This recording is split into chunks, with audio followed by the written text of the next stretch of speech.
Olá, tudo bem, professor Alexandre Soares na área. Agora, o momento é semântica de tempos e modos verbais. Beleza. Acompanhem comigo. Isso não é importante, é importantíssimo. Por quê? Porque a semântica dos tempos verbais não é você ficar aqui trabalhando o verbo comigo, mais ou menos assim. Qual é o pretérito perfeito do verbo crer? Eu cri, tu creste, ele creu. Não, e ele creu. Não é isso. Né? Qual é o presente do indicativo do verbo cantar? Eu canto, Não é isso. Semântica de tempos verbais, a gente vai trabalhar a ideia, como pode ficar, como ela muda ao mudar, por exemplo, de um modo chamado indicativo para um modo subjuntivo. De que modo uma ação verbal vai ocorrer dependendo deste ou daquele contexto. Então, aqui, repare, o momento é perigoso, é sério.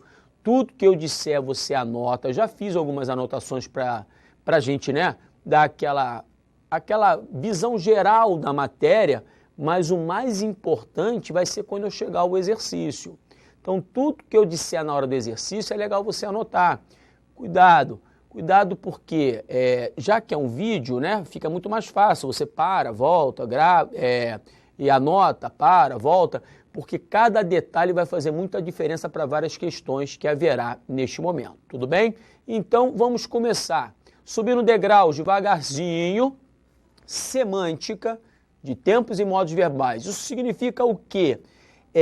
A ideia presente nos tempos e nos modos verbais.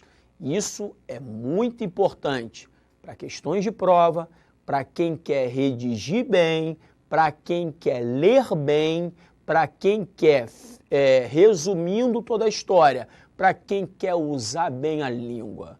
Usar a língua bem, meu filho, se você está usando a língua bem, como eu conversei há pouco aqui, você já sai na frente, tá legal? Então, vamos lá. Primeira parte teórica. O que é um verbo? O verbo é palavra que, exprimindo ação, fenômeno da natureza, ou apresentando estado ou mudança de um estado a outro, pode fazer indicação de pessoa, primeira, segunda e terceira, de número, singular e plural, de tempo, presente, pretérito e futuro, de modo, indicativo, subjuntivo, imperativo e voz, ativa, passiva, reflexiva e recíproca. Legal.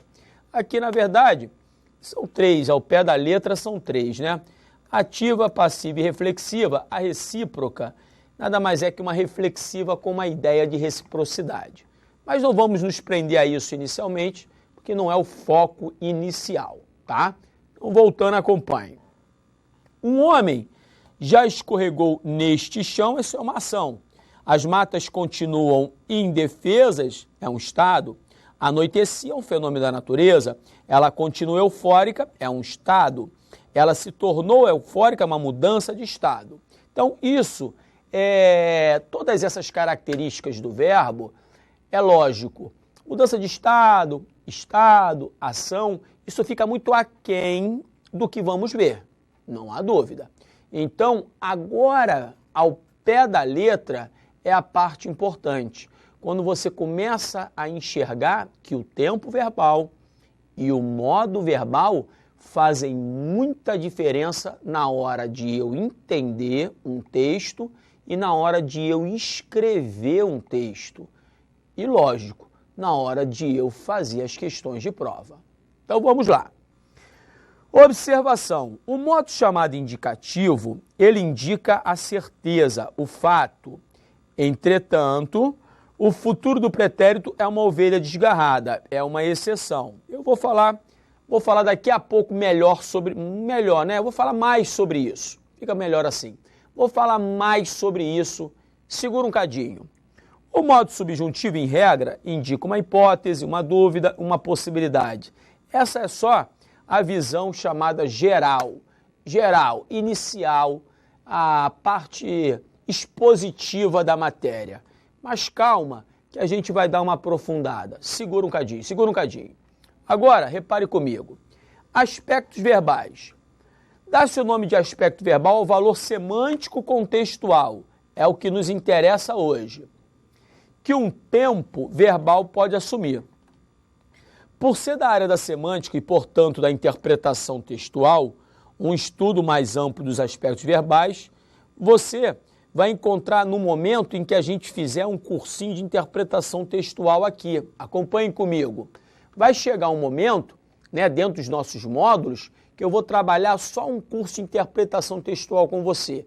Vou ficar trabalhando muitas questões, vou trabalhar aspectos teóricos ligados à interpretação textual e até provavelmente eu vou voltar a este assunto, aos aspectos verbais, a semântica de tempos e modos verbais. Mas quando eu voltar, eu já vou voltar partindo de uma premissa que você já tem essa base aqui inicial, tudo bem? Então, por isso que você tem de subir degraus, passo a passo, e não pular. Não pular nenhuma parte da matéria porque é um motor, senão fica jogado, aí você acaba não entendendo nada. E não é legal. O que eu quero é você um expert para me representar Estácio nas provas. Repito, seja aí no curso superior, uma prova amanhã que você venha fazer em concurso público, para você redigir melhor, para ler melhor, ou seja, melhor dizendo, para usar a língua daquele jeito. Acompanhe comigo. Então, aqui teremos apenas as noções básicas. Vamos lá. Modo indicativo. Então, como eu lhe disse, o modo indicativo é o que, em geral, vai expressar um fato. Agora eu vou conversar com você. Um fato. Repare que quando eu falo com você assim, cara, ontem eu chegando a casa, eu encontrei um rato enorme. Repare que quando eu falo encontrei, você não fica na dúvida aqui comigo. Alexandre, encontrou mesmo? Será? Não, eu encontrei, isso é fato. Não há nenhuma possibilidade de dúvida, não é uma hipótese. Ah, encontrou ou não encontrou? Eu estou falando, eu encontrei. Então, esse é o modo indicativo. Tenho de ter cuidado com um tempo verbal do modo indicativo. Qual? O futuro do pretérito. O futuro do pretérito, cuja terminação é ria, eu cantaria, tu cantarias, eu venderia, tu venderias, eu partiria, tu partirias, o ria, que é a marca do futuro do pretérito, ele, ao contrário dos demais tempos verbais, ele, em regra, trabalha com a hipótese. Tanto é verdade que no bate-papo entre você e mim, eu falaria assim, rapaz, eu acho, quando o cara começa a falar eu acho, é que ele não tem certeza. Eu acredito que eu seria hoje muito mais feliz se eu tivesse estudado mais. Meu aluno, isso é uma hipótese. Pode ser que eu tivesse estudado muito mais até do que Einstein e continuasse triste. Então, quando eu falo eu seria mais feliz se eu tivesse estudado mais, nós estamos no mundo da hipótese, de uma possibilidade. E repare que seria é o futuro do pretérito. E entenda que o futuro do pretérito, ele faz parte do modo indicativo, que tem como característica, o modo indicativo, ser um modo que representa um fato, uma certeza e não uma dúvida. Então, o futuro do pretérito é a tal da ovelha desgarrada, é a tal da exceção. Legal. Ao contrário, o modo subjuntivo, ele trabalha, em regra, com a hipótese, com a incerteza, com a possibilidade. No mesmo bate-papo que há entre você e mim, eu falo assim, rapaz, olha, eu vou abrir meu coração para você. Acompanhe. Tomara que eu cante bem hoje. Quando eu falo com você, tomara que eu cante, aqui há a possibilidade de eu cantar ou não cantar bem. Então, por isso que eu caracterizei o modo subjuntivo. Tomara que eu cante, esse cante aqui está no presente do modo subjuntivo. E a característica relevante do modo subjuntivo é essa. Trabalhar com a hipótese, com a dúvida, com a incerteza, com a possibilidade. Ah, tomara que eu cante. Pode ser que seja um fracasso ou um grande sucesso. Tá legal? Beleza.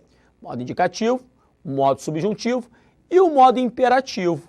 O modo imperativo é aquele, o próprio nome diz, ser imperativo, é aquele que trabalha com a ordem, com o conselho, com a súplica, com o pedido. A gente normalmente fala ordem, mas essa ordem é relativa. Num bate-papo, mais uma vez, entre mim e você, eu falo assim, ó, cansei, saia da minha sala. Isso é uma ordem. Agora, eu chego a um bar e vejo o seguinte, no bar, à esquerda está Fernandinho Beiramar, à direita está Pablo Escobar, à frente ali está Pedro Maluco. Então, só gente fina no bar.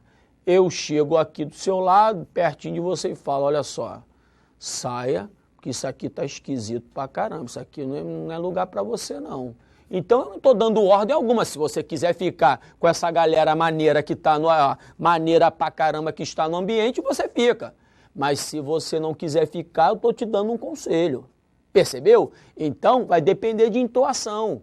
Da mesma maneira, entra aquele espetáculo de mulher, aí eu olho para ela, não era para ela entrar, né? Eu estou dando aula, né? Eu vou me desconcentrar, aí eu olho para ela e ó, por favor, saia.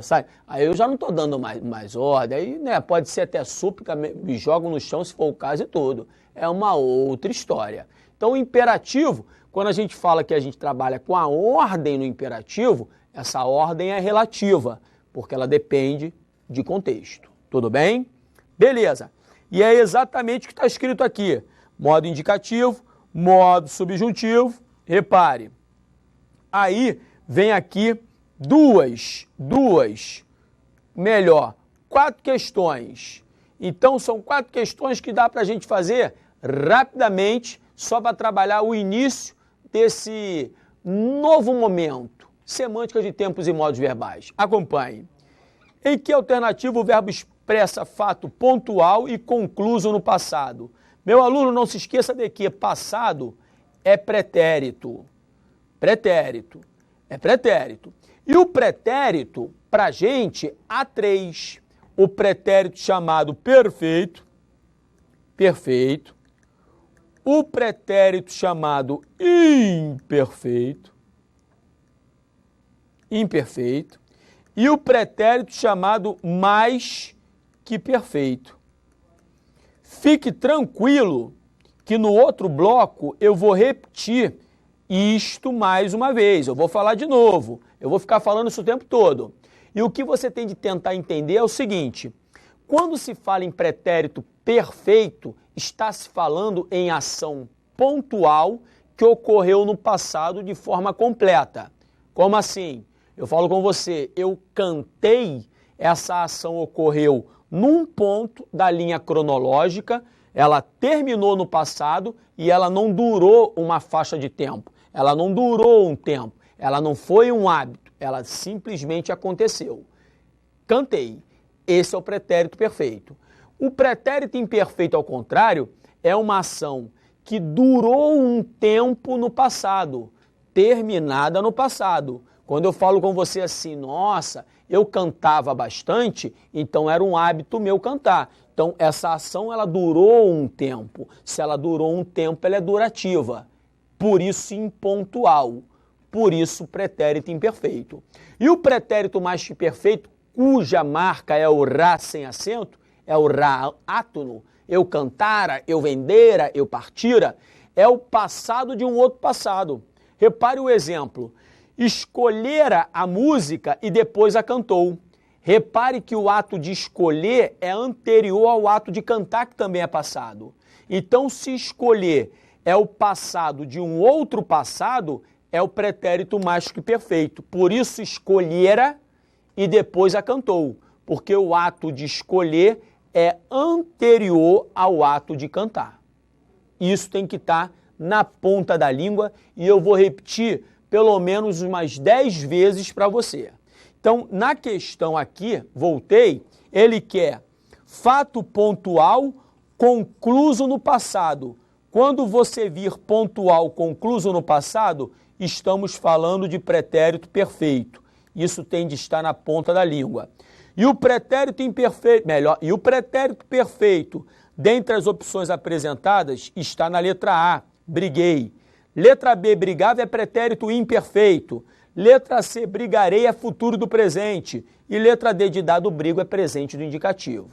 Não esquenta a cabeça, que a gente vai trabalhar muito isso. Só para eu fechar rapidinho. E que alternativa o verbo expressa? Fato passado anterior a outro fato também passado. É o passado do passado. Passado do passado você tem de registrar. É pretérito mais que perfeito. E o pretérito mais que perfeito tem aquela marca bem definida, o rá sem acento. Eu chegara, eu falara, eu partira, eu cantara, porque se eu colocar o acento no rá, já vira futuro do presente. Eu chegarei, tu chegarás, ele chegará, ele partirá, ele cantará, aí ele é tônico, é futuro. Sem o acento ele é átono. Eu chegara, eu partira, aí é o mais que perfeito. Então, o passado do passado é o pretérito mais que perfeito, por isso a letra C. Cheguei na letra A, é pretérito imperfeito. Chegarei na letra B, é futuro do presente. E chegaria na D de dado, é futuro do pretérito. Espero você no próximo bloco. Um grande beijo, saúde, fique com Deus. Tchau, tchau.